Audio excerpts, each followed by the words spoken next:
This week on The Record, a win for workers clears the courts, but could Jefferson City weaken paid leave? Fiery speech 4 years early? It's time to fight everywhere and all at once. Why J.B. Pritzker was on the stump in an early voting state. 100 days and counting. The impact of the Trump administration by the numbers. Open contest. She's the first to jump in. Lieutenant Governor Juliana Stratton running for a seat in the U.S. Senate with big names backing her. Who might challenge her in a primary? And what exactly would she fight for in that big job? We sit down one-on-one. It's all coming up right now.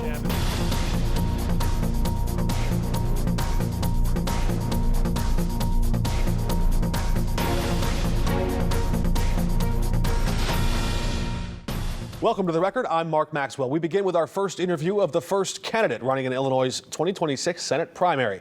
We met Lieutenant Governor Juliana Stratton in Springfield Wednesday. Why run for the U.S. Senate? Well, I mean, look at our country right now with Donald Trump in the White House, where so many Illinoisans all across our state, I've been traveling the state talking to them, and people are scared, people are anxious, and they're looking for somebody to fight for them. And I'm hearing that message over and over again. And look, I woke up the day after Election Day, and my youngest daughter burst into tears when we told her the outcome of the election. I'm fighting for her, but I'm fighting for the people that I see across our state who need to know that while they're focused on their everyday lives, that somebody is in Washington, D.C. standing up for them and fighting for them. Did you hear Governor Pritzker's speech in Manchester the other night?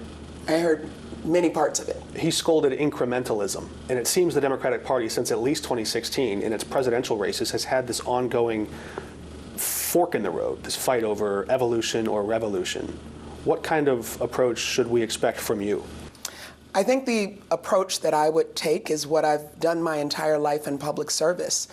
First of all, making sure that I'm listening to the people of Illinois or the people that I represent, making sure that they know that I see government as playing a role of making their lives better, because that's what government should do. And then making sure that I'm a voice for them, but also a voice alongside of them. I mean, when I talk about fighting for people in Washington, I know that it's not just about being a sole voice. Look at what people are doing all across our state, all across our country. These hands-off protests, people standing up, raising their voices, you know, making their signs and hitting the streets. I've heard, as I've talked to folks downstate, that they expected 200 or so people showing up, and then they look up and there's 1,000 or 2,000 people. It doesn't matter what, you know, where you stand on the political spectrum. If you're somebody is trying to take away your health care, taking away the right to educate your children, taking away just all of the fundamental freedoms that we should have as Americans, then it's not just about elected officials, it's about people. And so I look at my approach to leadership as being someone who not only can be a voice for those that I represent, but be a voice alongside of those that I represent. When Senator Durbin announced he would retire and not seek re-election, you were first out of the gate. You have shored up support quite quickly from the two most powerful statewide Democrats, Governor Pritzker, Senator Duckworth. It might look like the party leaders are trying to clear the field, a little shock and awe, scare any other challengers from jumping into this race. Would you welcome a contested primary? Well, of course. I mean, that's what democracy is. Do you expect one? Well, I've heard that there are others who are thinking about it. I know that right now I'm the only one that's in the race, and we'll see what the lay of the land looks like. But look, my focus has always been on what I need to do. And I woke up knowing that the day after the election that I had to do something. And people were thinking, you know, what's my role in this place? Everybody was asking that question. And mine was to fight for the people of Illinois. The politics and the strategy might be interesting to some observers, but one of the main reasons I ask is because of the shift in the roles of the job. You might know Springfield like the back of your hand, but members of Congress might know D.C. a little better. How do you think your experience would adapt to that very different job? Well, I think, first of all, I've been a legislator before. I did serve in the Illinois House of Representatives. But I think the other thing that I think is important is that depending on just sort of the current potential candidates for the U.S. Senate race, if people do decide to run, I'm the only one that's being considered quite honestly, that has represented the entire state of Illinois. You know, people have represented their congressional member, they've represented their district, but I have gone to every single corner of our state. I have listened to people from Winnebago County all the way to Pulaski County and everywhere in between. I know what the needs are of Illinoisans. I know how diverse our needs are and diverse our interests are, but also what brings us together. And I think it's important for somebody who has represented the whole state, who has been in counties that are very different than the one in which I live, to be a voice for those folks at a time when so many of our rights and freedoms are under attack. I'm glad you mentioned the statewide aspect. Madison County, St. Clair County, the greater metro east of St. Louis region, is the second biggest region in the state outside of Chicago and the suburbs. Dick Durbin, when he announced his retirement, called himself a vanishing breed, a downstate Democrat. So I wonder, you're not from downstate, but do you know what downstate voters want? I think downstate voters, the ones that I've spoken to, and I've certainly been in that region many times, downstate voters want someone who's going to represent their interest and fight for them too. I mean, look, when we got elected into the governor and lieutenant governor's office, both the governor and I heard from people downstate who said, oh, we might not see you again. But they have seen us. They've seen us time and time and time again. We've invested in downstate Illinois. We've created jobs. When we worked to end preschool deserts, we were right there in downstate Illinois. We have site selection now, number 2 in the nation for site selection as we think about different places. So when we go to Mount Vernon or when I go down to Carbondale and to Murfreesboro and announce grant money for that area, these are the things that they want. They want to be able to take care of their families. They want to know that government is fighting for them and making their lives better. That's what we've done. We've raised the minimum wage, we've protected reproductive freedom, we've created thousands of jobs in every corner of our state. People are tired of just talking. They want to see action, and that's the kind of leadership I need to bring to Washington, D.C. That full exchange with Lieutenant Governor Juliana Stratton is up on our website, ksdk.com. Plus, tomorrow night, a full expanded version of this whole episode streams on 5+. The app is free. We're back in just a moment. Illinois Governor J.B. Pritzker struck a nerve in MAGA world this week, but ignited a spark in his own party. In their review of Pritzker's stump speech to the early voting state of New Hampshire, New York Magazine said, quote, Pritzker's total war message is a hit among angry Democrats. Some Republicans hit back, arguing Pritzker's calls to protest and vote were actually incitement to violence. But the New York Magazine columnist wrote that in comparing the MAGA movement to Nazi Germany and Tsarist Russia, that Pritzker, quote, offered a 21st century version of Churchill's "We'll fight them in the streets" address to an embattled England. It's time to fight everywhere and all at once. Never before in my life have I called for mass protests, for mobilization, for disruption. But I am now. These Republicans cannot know a moment of peace. They have to understand that we will fight their cruelty with every megaphone and microphone that we have. We must castigate them on the soapbox and then punish them at the ballot box. They must feel in their bones that when we survive this shameful episode of American history with our democracy intact, because we have no alternative but to do just that, that we will relegate their portraits to the museum halls reserved for tyrants and traitors. From the well of the United States Senate, Missouri's junior senator rose this week not merely to debate policy, but to deliver an indictment, one not aimed just at a political opponent, but at an entire era of economics, the Gordon Gekko greed is good era. He spoke of shuttered factories and hollowed-out towns, of livelihoods lost not to war or plague, but to cutthroat decisions made in boardrooms and backrooms where profits won and people lost. Senator Eric Schmidt's argument is as simple as it is blunt, that after the fall of the Berlin Wall, America won the Cold War, but lost her compass.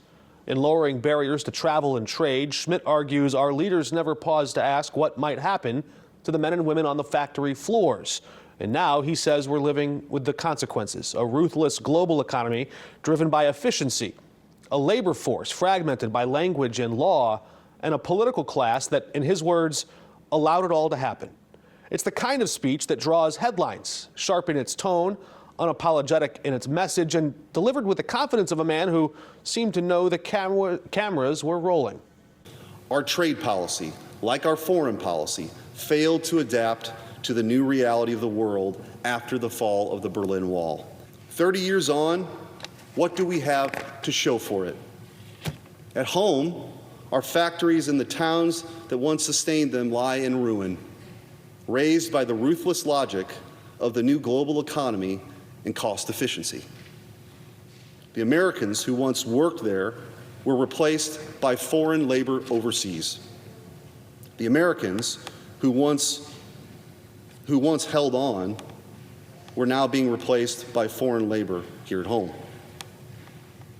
Their children will graduate into a workforce where nearly 1 in 10 workers don't even speak their own language. I don't blame the illegal immigrant who wants to come here in search of work, but we do have a country of laws, and there are consequences. I don't blame the factory laborer in Vietnam who takes the job that once belonged to an American. You know who I blame?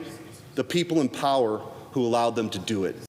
That's one thing to name the villains of the past, but it's quite another to navigate the forces of the future. So in the weeks ahead, the next time we get the chance, we hope to sit down with Senator Schmidt and test the strength of his arguments here, not just against the backdrop of our past, but against the pressures of tomorrow's technologies. Back in Illinois, a notable political development on the push for criminal justice reform. A top Democrat breaks with her own party on the Safety Act. Comptroller Susana Mendoza, widely believed to be mulling a second run for mayor of Chicago, addressed a crowd of police officers and the families of those officers who died in the line of duty. There, on that stage, she slammed allowances carved out in the law for defendants under electronic monitoring while they wait for their trial. Allowing people accused of violent crimes like murder, attempted murder, or predatory sexual assault to be released on electronic monitoring with 2 days a week off the monitoring grid is terrible policy. Chicago police officer Enrique Martinez would be with us right now and not on this button or on that memorial wall outside if the monster that murdered him was locked up instead of out committing crimes while out on an electronic monitor. So we can't say we love the police and then fail them miserably. Keep passing laws or policies that make their jobs harder and put them at greater risk. And back in Missouri, the Supreme Court upheld Proposition A. It raises the state's minimum wage to $15 gradually and requires paid sick leave for most workers. The court rejecting claims that the ballot summary was misleading. You can see here Prop A passed with nearly 58% of the vote back in November. When we come back, we hear from a top organizer who helped get Prop A across the finish line. That's next. May Day was a win for workers in Missouri. 6 months after voters approved Prop A at the ballot box, employees earned up to a week of paid leave at their jobs across the Show-Me State. The Supreme Court also upholding those newly established rights, just as legislators continue looking for ways to weaken them in Jefferson City. Joining us now is Richard Von Glahn with Jobs for Justice in Missouri. Good to have you with us. I know you helped to bring this ballot question to voters across the finish line. What's your reaction to the court fight itself and the ultimate decision? Yeah, I think it was completely inappropriate for business groups to seek to use the court to overturn the will of Missouri voters. And I think the court unanimously agreed, found that the summary statement was very clear and explicit, and voters knew what they were voting for and rejected those claims. I'm no political strategist, but I can look at numbers that say 58%, almost 58% of voters approve of something like this. So what is the political risk that legislators take now in trying to undermine or alter it?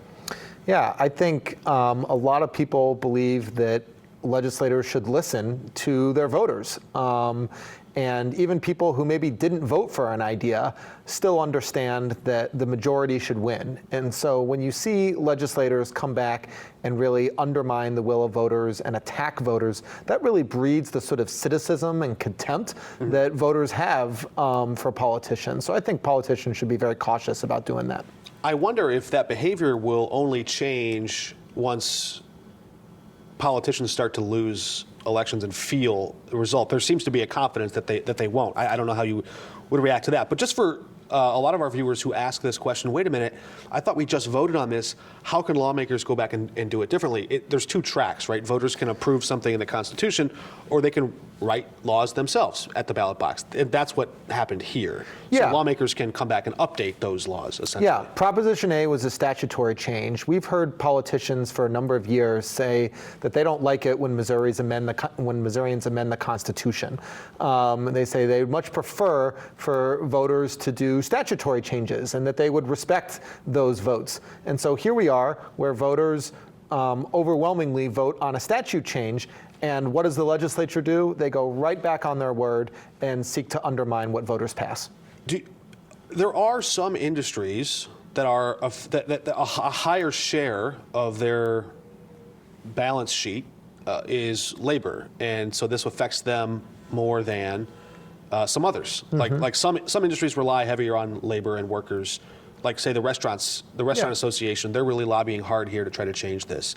Is there some reasonable middle ground that provides them a different path here, or because as this debate goes on, what do you expect to see come out of Jefferson City? Yeah, I mean, for industries that rely so heavily on labor, well, you want that labor force to be productive, you want them to be safe, and you want them to be healthy. You don't want workers coming to work not feeling their best because they're not going to be productive. That's the paid leave portion. That's the paid sick time. We've actually found states that have implemented paid sick time. There's a great decrease in worker compensation claims, a real savings to business. If you invest ahead of time and say we want our workers, to be healthy, to be safe at work, that makes us a more productive workforce. So I see that as particularly beneficial to those industries. And when you see some entrepreneurs, business owners coming to the public square and saying, if you do this, you might put us out of business or slow our expansion, cost job creation, you say to them what? So first, there's an exemption in the law for businesses that make less than $500,000 in sales. So in a given year. So an entrepreneur that's starting something new, there is an exemption for them, and they can move that forward. But a small business who does $3 million a year? Sure. I mean, what we've seen is in 15 states that have already done this, that those businesses continue to thrive and do well. We believe that workers are really what drive the economy, and so when workers do well, when they have some more economic security, when they have money in their paychecks, they turn around and they spend that money right back at those local businesses, and that drives our entire economy forward. I think I heard our former president say not top down, but bottom up. Richard Von Glan, I wish we had more time, but thank you for joining us. Yeah, thank you. We're back in a moment.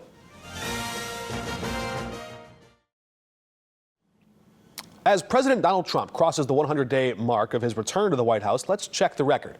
We can now see a clearer picture, not simply of what he's gotten done, but of how he intends to wield power from the Oval Office. In these first 15 weeks, the president has signed a remarkable number of executive orders, more than any of his modern predecessors at this point in their terms. At the same time, the number of laws passed to his desk from Congress remains strikingly low. In fact, the legislative output is the smallest we've seen since the days of President Dwight Eisenhower. Mr. Trump, once again, has opted to govern primarily through executive authority. He's revived obscure and rarely used laws. Some of them date back to the 18th century. And he's declared multiple national emergencies to try and expand the reach of his power.